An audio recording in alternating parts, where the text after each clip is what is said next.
तो कभी आपके साथ ऐसा हुआ है कि आप भीड़ में चल रहे हो, सब नॉर्मल हो, और अचानक अचानक किसी एक पल के लिए ऐसा लगे कि वक्त बस रुक गया है। जैसे किसी की याद बिना बताए, बिना बुलाए दिल के पास वापस आ जाती है, और आप समझ ही नहीं पाते कि वो सच में सामने है या बस यादों का एक धोखा है। आज जो मैं सुनाने जा रही हूँ वो एक कविता नहीं, बल्कि एक एहसास है। एक एहसास है उस लम्हे का जब आप किसी अपने को देखते हो और फिर लगता है कि वो अपना नहीं रहा। तो उसी पे मैंने लिखा था, आज कहीं देखा तुम्हें, या शायद बस एक लम्हे के लिए तुम्हारी खुशबू का हल्का सा एहसास हुआ, तुम्हारी यादों को छू दिया। मेरी निगाहों ने तुम्हारी निगाहों को बेपनाह तलाशा, भीड़ के हर चेहरे में, हर गुजरते लम्हे में, जैसे दिल किसी पुरानी पहचान को फिर से आवाज दे रहा हो। तुमने भी देखा मुझे, मगर किसी और ही अंदाज में।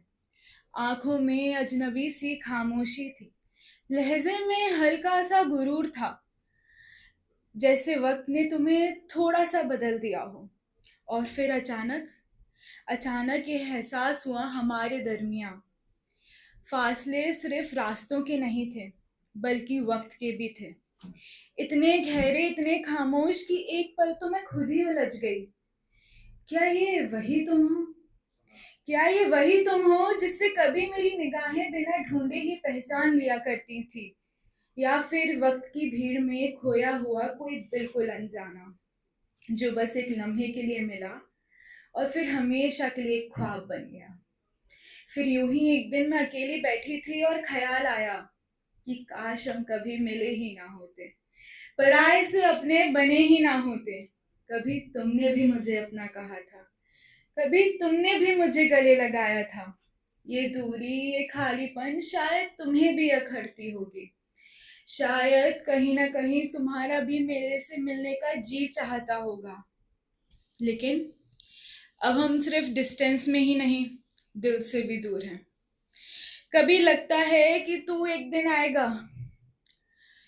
दिन आएगा और गले लगाकर कहेगा कि अब ये फैला हुआ काजल तुझ पे अच्छा नहीं लगता, मेरे बिखरे बाल संवारेगा, मेरी आंखों में आंखें डाल कर कहेगा कि मैं हूं ना। लेकिन अब लगता है कि ये ख्वाब ही ठीक है, क्योंकि शायद किस्मत में हमारा साथ होना नहीं। Thank you.